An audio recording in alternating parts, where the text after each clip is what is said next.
Hey guys, sorry it took me so long to do the video I said I was gonna do. My phone sucks, and so Teresa came over to help me, and so I'm gonna do, I don't know if you remembered, but I'm gonna do different medicinal herbs that people think are weeds, usually, growing in my own yard. And the first one that I'm gonna do is purple dead nettle, which has a square stem. So in the mint family, the leaves are sort of heart-shaped, and then they're purple at the top. And they have little tiny purple flowers on them. Sometimes there's a whole little patch there. Um, they are a favorite among the bees. You can focus on the plants while I talk about them if you want. Instead of me, I'm less important.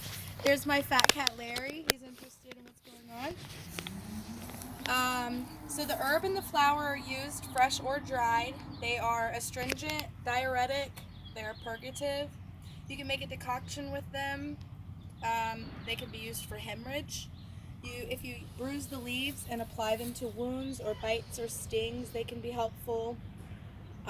Making a tea out of it can promote perspiration and helps the kidneys. Lots of people use it in salads. It's also anti-inflammatory, antifungal, and antibacterial. The next plant is ground ivy, or sometimes called creeping Charlie. And on a lot of the herbalism groups I'm in, people confuse them, but they don't actually look that much alike. They do look similar. These leaves are different than these, and the flowers are much more purple. And another one is henbit. I don't have any. My husband mowed the henbit down, so I can't show you that one. I'm sorry. But it has a really bitter taste, and it's very aromatic. We smelled it and we decided it sort of smells like pot. It also has a square stem, so sometimes that's another reason why it can get confused with purple dead nettle. Historically, it was used to clarify beer before hops.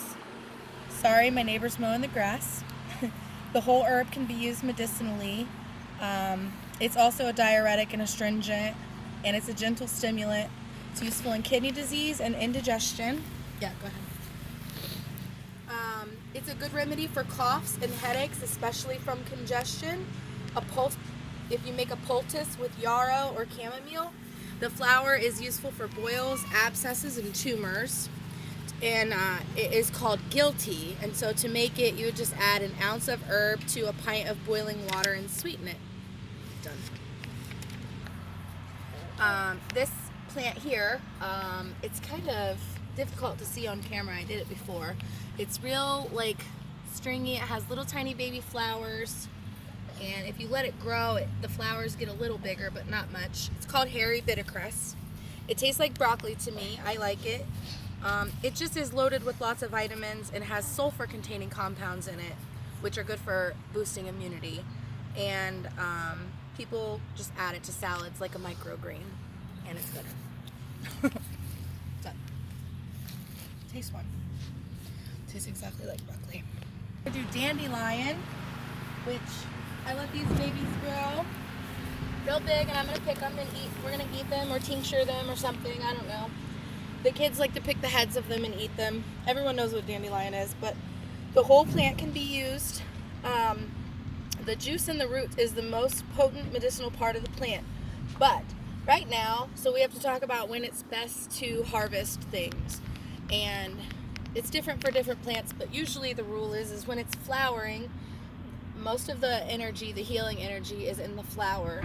When it's not flowering, so early spring or in the fall, most of the energy is in the roots, and that's when it's best to harvest the roots for use. When I harvest the roots, they go real deep, so you want to dig down deep, get them out, chop them up into small pieces because they get real hard when they dry, then dry them, and then I grind them up into a powder with like a coffee grinder, and you can just add them to teas for different reasons. Dandelion, the history of dandelion root is the leaves were used to make herb beer. It was a big thing before hops too, I think. But you just can you can use the whole plant. Some people eat the greens in salads or in different things. Teresa says she made some vegetarian lasagna with them. I've never done that, but that sounds fun, so I might. They are diuretic, and they're slightly aperient. So there's many different preparations for different ailments, but it's very useful for lots of things. It's good for liver and kidney disorders, gallstones, scurvy, eczema, and other skin issues. For like a simple dandelion tea, 1 ounce of plant to 1 pint of water. Let it sit for 10 minutes and then sweeten it with honey. That's it. Next we're going to do wild violets. Mine look a little sad because my husband mowed the grass and mowed them, but they are all over our yard, my neighbor's yards. We have like purple yards. They're also another little tiny purple flower like the others, but this one the leaves are very different, and you can tell that they're like kind of glossy and they roll up a little, and so you can tell the difference. And they don't grow on a stem, they just stay in the ground. The whole plant can be used. Historically, the Athenians used it to moderate anger, so I think I should use some. Or it was used to procure sleep or to strengthen the heart. Violet root and vinegar was used for gout. The Celts steeped violets in goat's milk and used it cosmetically to increase beauty. The Romans made wine with violets. Syrups and honeys can be infused with violets.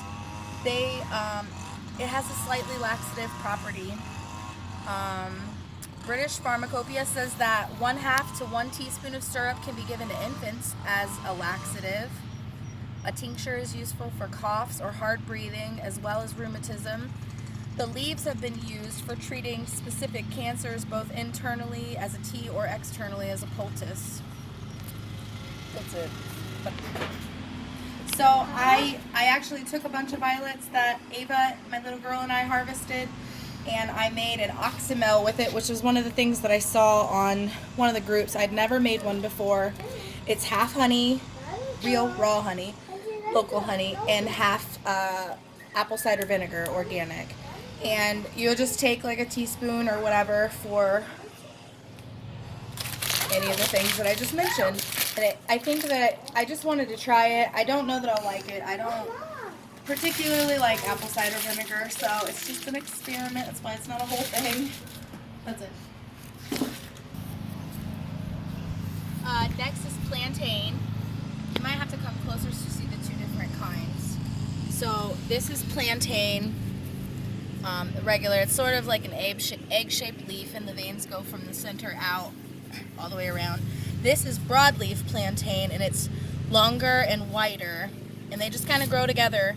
These plants, you've probably seen them, they have like a stem that comes up and grows their seeds, and they kind of like, you just pull them off like that. I used to when I was a kid to play with it. Do we have to pause for a minute? It's sometimes called snakeweed because it was used to draw, it has been used historically to draw out snake venom. So like, if my kids get hurt, I'll just take a leaf and like bite it with my teeth to bruise the leaves, and then just stick it on. So last summer we were somewhere having a picnic, and my Jax got bit by this like crazy huge weird bug, like it was a wasp or something, I don't know, but I'd never seen it. And it swelled up super big really fast, and I didn't have anything with me, so I just grabbed a bunch of plantain and stuck it on there, and within like 10 minutes it stopped hurting. And then by the time we left, he just went on playing, and by the time we left it was like gone. So it was really cool. It's useful in drawing out infections. A poultice can be used for inflamed eyes. It's helpful for earaches, as a mouthwash. Any kind of infection in your body, you can use it in different ways to pull it out. That's what its job is. For lung health, it can be used for sore throat, bronchitis, pneumonia, emphysema. The seeds are used in a tea for diarrhea.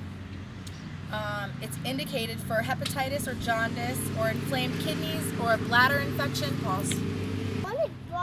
It can be applied externally. Okay, I'm doing a video right now, okay? Thank you. It can be applied externally for things like burns, for eczema, for poison ivy. It was also indicated for Bell's palsy, and I'm not sure very much on that. I haven't done any research on that, so I don't know, but my book mentioned it, so I thought I should too.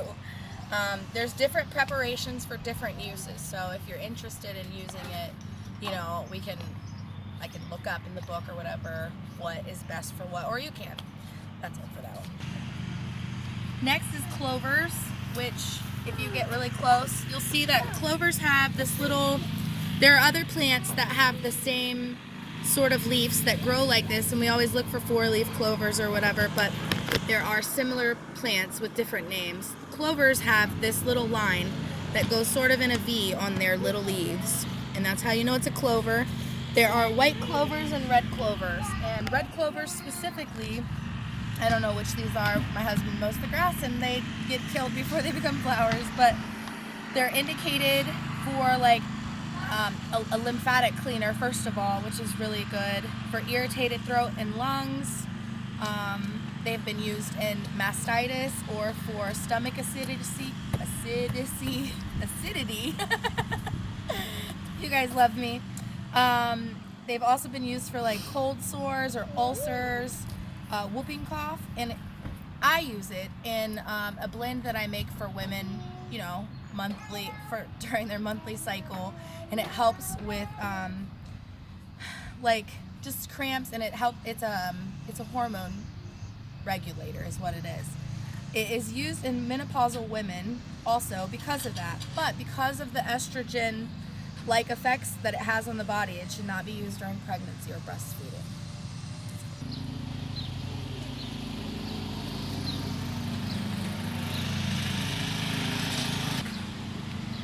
Next is the poplar tree, also called a cottonwood tree. The resin from the buds, which we collected before they, you know, bloomed into leaves. We collected them, I don't know, I think like a few weeks ago, and I set them in some olive oil, and I'll take a thing off so you can see. And this is, I'm making balm of Gilead. So the resin from inside of it will come out into the oil, and then I'll strain it and it'll be useful. It's antibacterial, antifungal, and it's a mild analgesic. It's called Gilead resin. It's used to treat coughs in syrups or made into salve for wounds, which I'm going to do. It's used for pain and inflammation. It can be used for eczema, psoriasis, sunburn, insect bites, sore muscles, or arthritis. People who cannot use aspirin should not ever use any species of this tree. Balm of Gilead historically is mentioned in the Bible. The resin was used in making perfumes. There's this like old song, like a hymn, called There's a Balm in Gilead. It's a traditional African American spiritual, and it dates back to at least the 19th century. There was another version of the song called The Sinner's Cure, and Edgar Allan Poe actually like talked about it in one of his poems, The Raven. I don't know, I'm excited to try it out. I'm going to mix it with purple dead nettle and probably some calendula, which I don't have growing in my yard, so that's not in this video, but when I do make it, I will do a video of that. Bye, Switch community. I hope that we can get together soon and just start learning together more. That would be really great, and I am looking forward to our herb walk next month, and I'll see you guys soon. Bye.